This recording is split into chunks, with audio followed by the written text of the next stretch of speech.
you or protect you. And I think that's all part of it. Let's go to Darius. Knowledge is power. Canada we go. Hello, Darius. Welcome to the show. Hi, I can't believe I got on the show. It's awesome. I just wanted to suggest that there was maybe some terraforming going on when we have the Libyan aquifers that show that there was an ancient river that deposited into the Mediterranean in Libya, and so, because the Giza complex is such an amazing structure that the planning was much farther ahead, where they actually diverted the river to deposit in Alexandria from where, because of the aquifers as a proof in Libya that there was an ancient river that crossed through the Sahara and deposited in Libya, that it was actually moved to be where it is, going into depositing in Alexandria into the Mediterranean. And because of the alignment with Nazca and the Easter Islands straight through Siwa to Giza and Petra, and showing that there's the 9 locations that they actually use the type of brick formation, the homogeneous brick formation to build. It shows that there's 9 locations on the planet, all on this one line. So I mean, they probably even built Giza.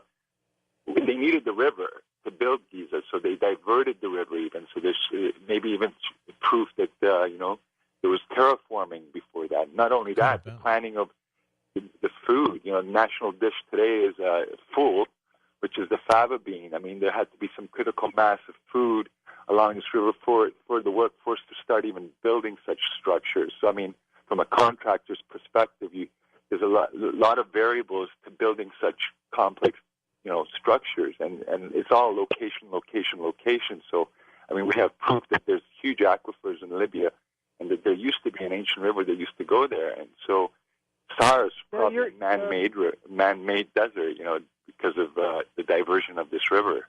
Go ahead, George. Right, now you're talking about recent information that was released with these satellite images that were showing the penetrating through the sand and showing where this riverbed was. I think I've seen something like that on the news. Yeah, that was very fascinating. Well, of course, that whole northern Africa used to be very lush at one time. After the last ice age, it was very lush, and there was vegetation and a lot of water, and climate change forced the vegetation to die off, and we have a big desert there now. What about an active planet at the time? I just wonder if we'll go the way of Mars. What do you think, Bill? Hope not. George, how about you? I don't know. It could be an omen of another example of Mars is don't let this happen to you. Savant in Kansas City. Hello, Savant. Go ahead.